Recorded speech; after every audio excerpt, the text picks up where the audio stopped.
Hello, my love. Welcome to another episode of Blisstopia podcast. I am your host, Mercedes Castellani, and today we're going to talk about 10 reasons why you're not going all in on your dreams. 10 reasons why you keep holding yourself back. 10 reasons why you keep on procrastinating. 10 reasons why life is actually going through your fingertips and you're not claiming your life, going all in on your dreams, going all in on your purpose. So I decided to create this podcast episode because I recently found a post that was absolutely magnificent. This post was created by Sahara Rose. She's a spiritual coach, and she basically asked GPT an amazing question. And the answer that ChatGPT provided her was absolutely brilliant. So she kind of like just shared ChatGPT answered. And I think the answers are so brilliant. So what we're going to be doing is I'm going to be sharing this post and we're going to be commenting on each of these 10 reasons because I do see all of these all the time and the answers are literally just brilliant. So let's cover these 10 reasons why you're not going all in on your dreams. So basically, Sahara Rose asked ChatGPT, if you were Satan and you wanted to prevent someone from living their purpose, how would you do it? Very good question. Very good answer. ChatGPT answers, if I were Satan and I wanted to prevent someone from living their purpose, I would take a more psychological and manipulative approach, targeting their mindset and habits to keep them from realizing or acting on their true potential. Here's how. Reason number one, I would create confusion about their purpose. I'd plant uncertainty in their mind, making them constantly question whether they've found the right path. I'd convince them that there's something better and that they're simply lost, keeping them in a loop of indecision. Whoa, this is just brilliant, amazing.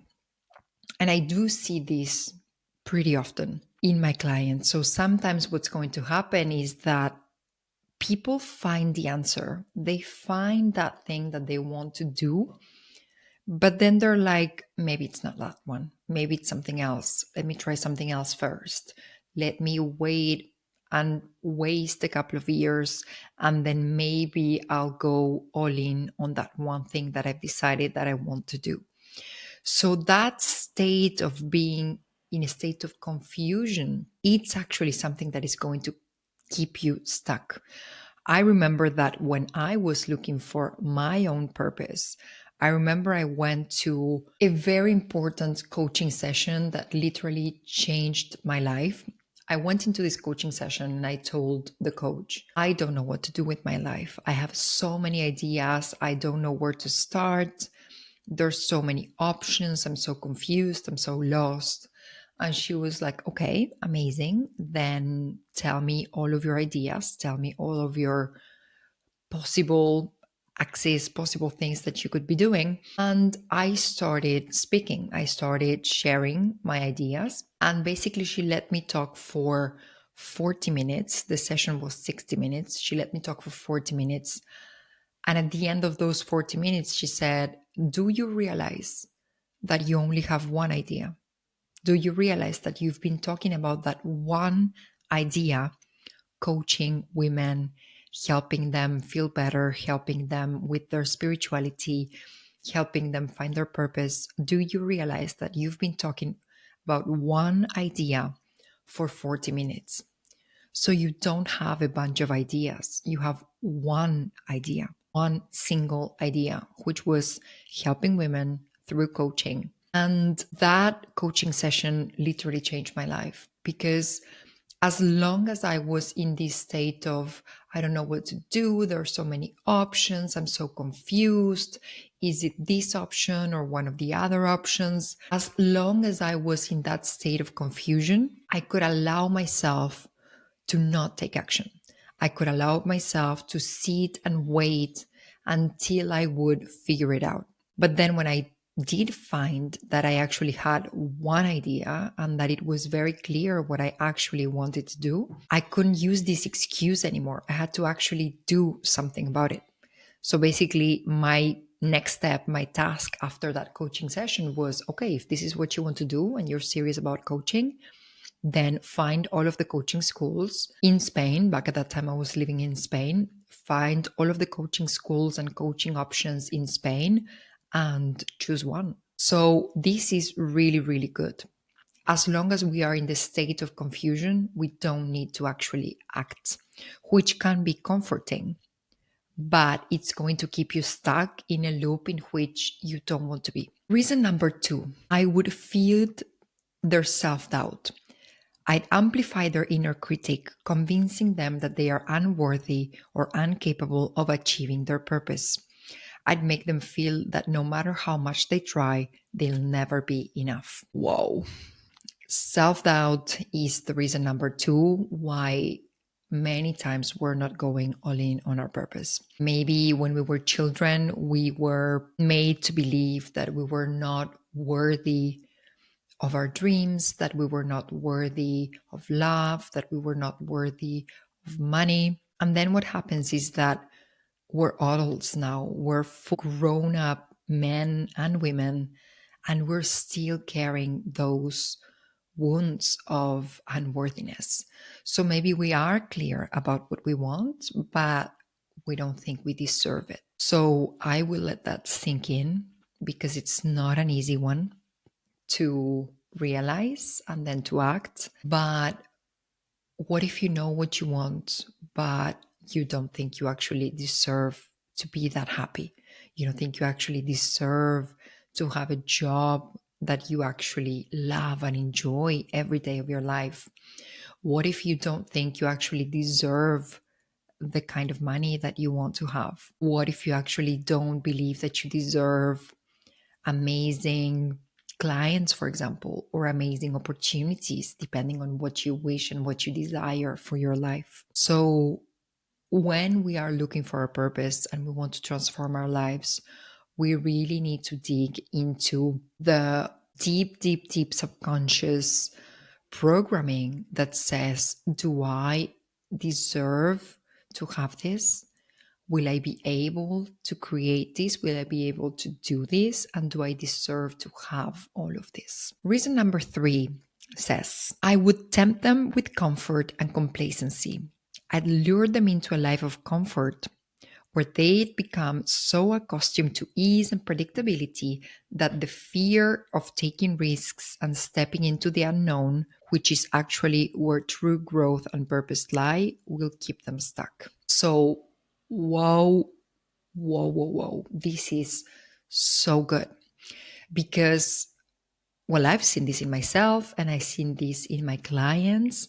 The more we climb the corporate ladder, the more comfortable we feel because the more benefits we're going to have. We have a higher salary, we have an amazing lifestyle sometimes. We're able to travel for business. We can travel business class or even first class. We have amazing benefits, compensation, social security, health insurance, bonuses at the end of the year, you name it. So we have amazing compensations, we have amazing benefits, we have predictability, and it's like we are in this golden cage. It's really beautiful. It's really, really beautiful. It's really comfy. It's really luxurious, but it's still a cage. So what happens is that it becomes so comfy, so nice, so luxurious that we are really afraid to take the risks that are necessary for growth. And the longer we stay in the corporate world and the longer we are there climbing the corporate ladder, the harder it will be to actually leave that because it gets better and better and better, better in the sense of more comfortable and more luxurious. And I do see this a lot. I've seen this in clients, in myself. I have seen clients who are, for example, in an amazing job in marketing and they're having amazing salaries. Deep down, they are miserable.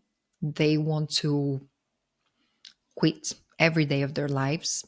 They are hating what they're doing, but it pays a six-figure salary and it allows people to have amazing trips, to buy things without really thinking about the price or just really pampering themselves with many things, which is amazing. But the issue is that that level of comfort, financial comfort, and predictability is actually keeping them stuck in something that they don't want to be doing. And it's making them absolutely miserable every day of their life. So basically, we are accepting comfort and complacency, but in return, we're getting suffering every day of our lives because we're not doing what we want to actually be doing. Reason number four, and this one's also so good, is I would fill their life with distractions. I'd ensure that they're surrounded by constant noise, social media, entertainment, endless tasks, so that they never have the time or space to reflect on what truly matters. They'd become so consumed by the superficial that they forget their deeper calling. Wow. Oh my God. I think, especially nowadays, with social media, there's so much noise all of the time. We never have a second for ourselves. It's like we are in this constant go, go, go, go, go. There's always information, there's always something in our minds. And we're actually not stopping to think, where am I heading? What am I doing? Why am I doing all of this? And I remember this used to be my case for many years. When I was doing, my career in marketing, there were years in which I was partying so much. I was constantly busy seeing people, meeting people, dating. I was constantly on social media. I was constantly traveling. There were some of those things which were, of course, really, really fun. But deep down, I didn't have the time to think, am I actually where I want to be? Am I actually heading in the direction in which I want to go? And what happened was that when I started meditating, taking more time for myself, going on retreats, for example, to Thailand, which was crucial, to Bali, to India, I started spending more time with myself, clearing all of those distractions and actually asking myself, what am I doing with my life? Where am I going? Why am I doing all of this? So distractions can be such a block in preventing us from even understanding what our dream in life actually is, because we don't have time to ask ourselves deep questions. Reason number five, I would foster fear of failure and judgment. I'd intensify their fear of failure and social rejection. I'd convince them that stepping out in the pursuit of their purpose would lead to embarrassment, criticism, or ruin. Wow, this ChatGPT is really acting like Satan. So, fear of failure or judgment. Sometimes we could even add fear of success. But the reason why ChatGPT decided to go on the mindset route, it's because if you're afraid to fail, you're afraid to be rejected once you do what you want to do, and that fear is loud enough and strong enough, you will never move. You will stay right where you are, feeling safe, avoiding failure, avoiding rejection, avoiding judgment, holding yourself back from what you actually want, and never taking one single action. And that's why mindset is so powerful. We don't need to force a person to stop doing what they actually want to do. The person will stop themselves because there's a fear inside of them that is so strong that they will just avoid what doesn't feel safe at all costs. And the more this fear of failure is amplified, the less action we're going to take. So we want to really start looking into this one. Fear will always be there. I don't know one single person who went all in on their dreams and they weren't scared. Fear will always be there, but fear should be on the co-pilot seat. Fear should be on the back seat. Fear should never be on the driver's seat. You are on the driver's seat. Fear will come along on the ride, but you are the one in control. And that's the way things should be ordered if you want to actually find your purpose, go all in on your dreams, and be happy. You are the one on the driver's seat, not fear. Fear is on the back seat. Reason number 6, I would promote people pleasing. Whoa. I'd encourage them to focus on meeting others' expectations, keeping them trapped in roles or identities that others define for them. Their true purpose would remain hidden behind the need for external validation. Whoa. Can we let this one sink in for a second? How many people do you know in your life who have parents that expected things from them? They expected them to be lawyers or doctors, something respectable, let's say. But they actually want to do something completely different. They actually want to be an artist, a musician. They want to be an architect. But they're trying to please their parents so much that they're stuck in roles that are defined by others and roles that won't make them happy. What if you're trying to please your partner?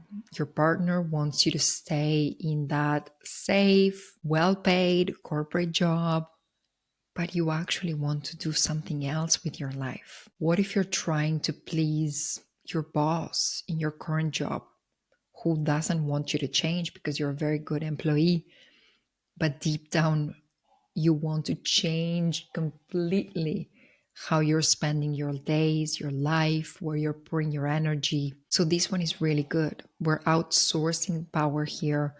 We are giving power to others to define what is good for us, to define what is going to make us happy. But that power should be in our hands. We are the ones who decide how we're going to spend our days, which dreams and goals we're going to chase. And you don't need to please anybody. You don't need to make anybody happy but yourself.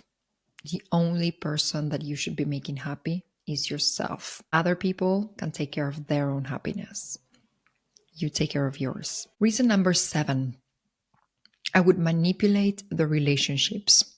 I'd surround them with people who either subtly or overtly discourage them for following their purpose. These relationships would drain their energy and erode their confidence, keeping them stuck in negativity or toxic patterns. Wow. Now, this is a hard one because it will really depend on who you have in your life. Maybe you have amazing friends who want the best for you, who are going to support you in your changes, but maybe you don't. Maybe you have friends who are jealous of you. Maybe you have friends who would like to change as well, but they are stuck in their own fear, in one of these 10 reasons or more, and they want you to be stuck in there with them as well. So you're trying to move, you're trying to change, but consciously or unconsciously, some people in your life that you love might be against your purpose. Maybe you have friends who are jealous of you, but it could also happen that people who really, really, really love you, they will also hold you back. So let me tell you a real story. Let me tell you 2 real stories about how people in your life can hold you back. When I decided that I wanted to become a coach and support women in finding their purpose, growing spiritually, transforming their lives, I knew that my parents would never be able to understand this. For context, my mom is a biochemist. She just retired, but she worked her whole life in the same hospital. She did exactly the same thing during her whole career, from her 20s to her 60s. She did exactly the same thing in exactly the same city. with exactly the same kind of people. So she had a very stable professional life. She never changed. And my dad, he also did very similar things. He used to be an engineer, a civil engineer.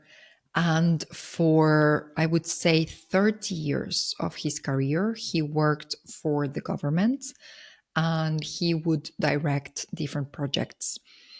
And he worked for that organization for 30 years. And then he decided to go into the private sector, direct different projects. And he had a little bit more variety in his own career towards the end of his career. So both of them were extremely stable from a professional standpoint. It's also a generational thing, the generation before us, our parents, they were really, really stable. They would be in the same company or in the same organization during their whole career. And for us millennials, or even Gen Zs, it's definitely not the case. And my parents, so they've had very stable careers and they really value stability in life, which is amazing when you have kids, right? I'm really grateful that they gave us a lot of stability when we were growing up. But stability, predictability are some of their values. And I knew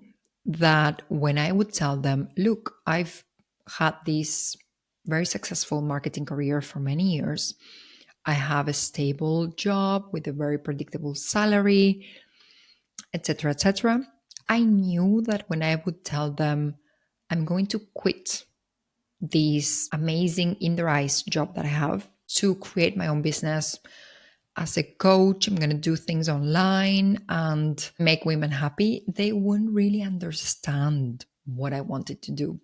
And with all of their love, they would tell me, don't do that. That's crazy. That's risky. Why have you gone mad? You're going to quit your marketing director job to do what?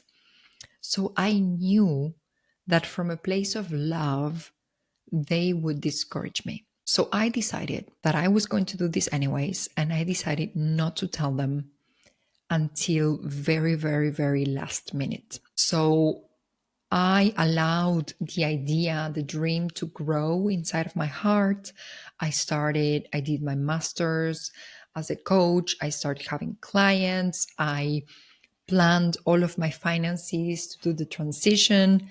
And when everything was ready and I was about to jump, that's when I told them. Well, I told my mom because my dad was already with lots of health issues. And I'm happy that I did that because I honored my own desire and I protected my own desire from people who, with a lot of love, because I'm sure that it was from a place of love, but they couldn't understand why I wanted to do something that from their point of view was risky. So that was one thing, that a case where people come from a place of love, but they are actually discouraging your dreams. So that was one situation that I had. And then I had another situation. And this one was a lot tougher because I definitely wasn't expecting this one.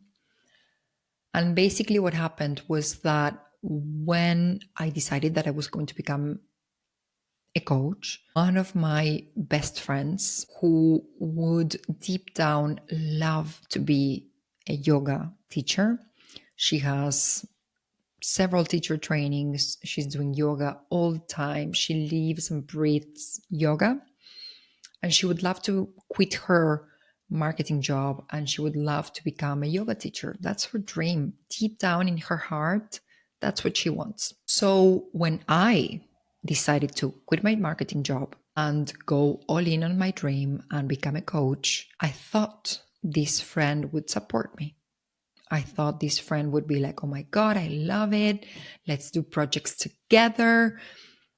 And that's not what she did. She is so stuck in feeling comfortable in the corporate world. She's so stuck in the fear of failure because it is a risky move. And she's so stuck in pleasing her mom and what her mom wants for her life that she's having a hard time. transitioning and becoming a yoga teacher full time and being happy and doing what she actually wants to do in life. So when I decided to do all of this and I was able to conquer my fears, ask those fears to sit on the back seat of the car because I'm the one who's driving and I'm the one who's deciding. When I decided to do all of that, she stopped supporting my dreams. She actually criticized my dreams. She actually criticized my idea, my business idea. She criticized many things. And it was really, really hard to receive that from literally one of my best friends. But I understood that that was coming from her own fears and her own weaknesses and her own projections on myself. So, how did I handle that?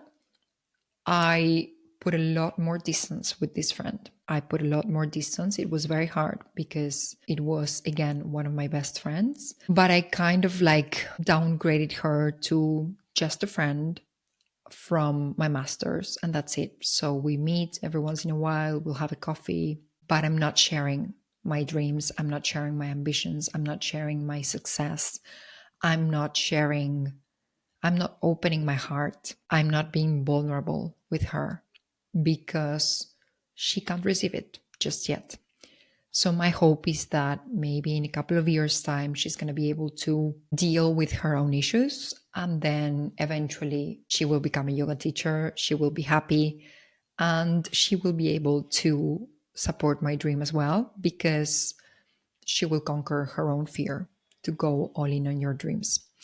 So I went on a tangent there, but I do want to share that with you because when you go all in on your purpose, some people that you love are not going to support you. And that's okay. But you need to be ready. You need to show a lot of strength, a lot of independence, and really cut on the people pleasing tendencies because some people are not going to be pleased by you being fully happy. And that's hard to hear, but it's a reality. And I want to save you some time and some pain, to be honest. Point number 8 is I would offer short-term rewards. I'd entice them with quick surface level success that feel satisfying but are empty. This would give them a full sense of accomplishment, distracting them from their long-term purpose. Wow. I can think of many short term rewards, but one that is really coming up is all of those little salary raises that we can get here and there, all of those promotions that we can get here and there. And we're like, oh my God, yes, I'm moving forward. I got 5 stars in this evaluation, or I got a 10 out of 10 in this evaluation. And it feels good, but you actually didn't achieve anything. Like you're not closer to your dream because now you have a better job title. You can put it on LinkedIn. I am so proud to announce that I did this and that and that, but you're not closer to your dreams. So it is a nice little shoot of dopamine, but it's not getting actually closer. It's not getting you actually closer to your dreams. Reason number 9, I would create internal conflicts. I'd make them feel pulled between multiple directions, torn between different desires and responsibilities. This inner conflict would paralyze them from committing to a single path. This one is related to the first one that we've discussed, but it's a little bit different. So, feeling torn would be more like, I think number 1 is being confused, thinking that you have many, many ideas and you don't know which one to actually pursue. So that's one reason. But then this one is more about, for example, I actually want to be a mom. I want to be a good mom. I want to be present with my children on one hand. And then on the other hand, I actually want to go into the jungle and do this kind of mission that it's going to save the orangutans, for example. just to show how torn we can actually be. A part of us wants to do something, and then another part of us wants to do something that is completely opposite. So, what that will generate is a state of paralysis. And again, that's another very, very intelligent move if you want to keep someone stuck exactly where they are. But this is deeper because it can be related to having different desires. A part of your heart won't want to go in a certain direction, and then another part wants to go in another direction. And number 10, and here we end on a beautiful, beautiful note, and it's a very good reason, it's procrastination. I would delay their growth through procrastination. I'd convince them that they have time, that their purpose can be pursued later. I'd nurture their tendency to put off things, ensuring that they never take meaningful action. Whoa. So, can you see how this is so, so, so clever in keeping us stuck? So, even if we are clear about that thing that we want to do, if we add a little bit of procrastination in there, we're going to delay growth. We're going to keep on waiting, keep on lying to ourselves, telling us that we can wait. We can wait another year until we get a promotion. We can wait 2 years until we have that child. We can wait until our savings are in a certain state. We can wait until we actually hate our jobs. We can wait and wait and wait and wait. And I've also been guilty of this one.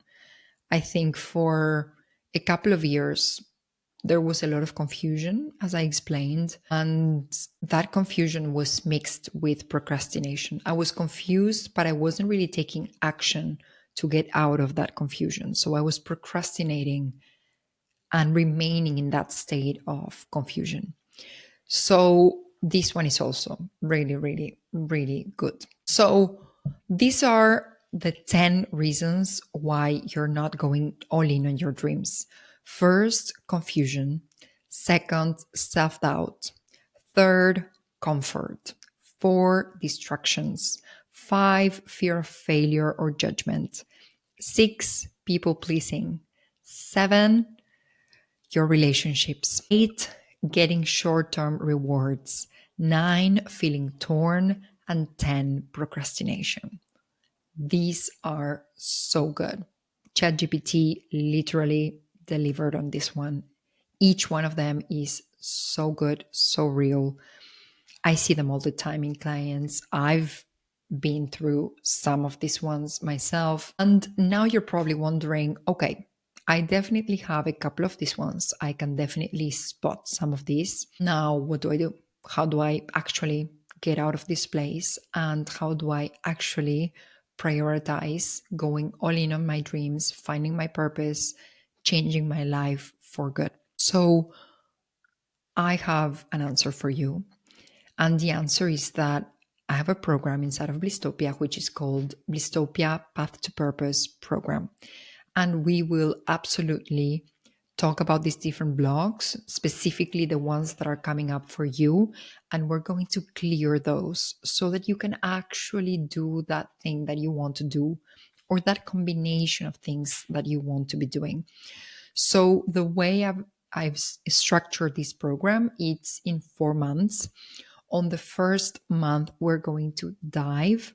So in this module, you will dive into the depths of your soul to gain solid self-awareness. You will be able to articulate and break down your identity, your values, your strength, your areas to improve, your priorities in life, and your desires. So, this is the month in which you're going to dive into yourself, into your soul, and really understand yourself. In month number 2, you're going to dream. So, in this module, you will have the space and permission slip to dream big, casting a vision for your life that makes you feel alive. You don't need to be realistic just yet. This is the moment to let yourself go, explore several ideas, and discover what you truly want in life. So, month number 2, we're dreaming big. What do you actually want to do? And honoring that desire. doesn't have to be realistic. You don't need to figure out how you're going to make it happen just yet. We're going to take care of that later on in the process. But this is the month in which you actually get in tune with your desire and your needs, and you actually honor your desires. Month number 3, you're going to design. So in this module, you will design a life that feels better than it looks, and you can bet it's going to look freaking amazing. At this stage, you will narrow down to one idea and explore what it could look like in real life. So, for example, if you're dreaming and there's several ideas, you're going to pick one and you're going to understand what that actually looks like in your real life. Where would you live? Does it mean that you're getting a corporate job, another corporate job? Does it mean that you're creating your own job? How would you work? Are you working remotely? Are you working from an office? Are you working in nature? Are you working by the beach? What does this actually mean? And then on month number 4, you're going to do. So in this module, you will choose one idea, go all in, take action to make it happen. So by the end of this module, you're going to have a roadmap to turn your idea into a reality. And I'm going to say something, and I'm deeply convinced of this. It's really nice to dream, but it's even better to make those dreams happen. So you will end up this 4 months process with a very clear roadmap on how to get from the place where you are today, where the place where you want to be in the future, which are the exact milestones that you need to be reaching to move forward and really make your purpose your reality. So, if you're ready to find your purpose in 4 months, I would love to support you. You will find the link in the show notes. If you're ready to jump directly. Let's start right in. And if you have questions on whether this is the right program for you, you can book a free discovery call. We can meet, we can discuss more in depth, and then you will find out if this is a good program for you. And I will find out if I'm the right coach for you. So we're looking for a double match here. So it's really important to have that discovery call and understand if I'm the right coach for you and you are the right person for this program.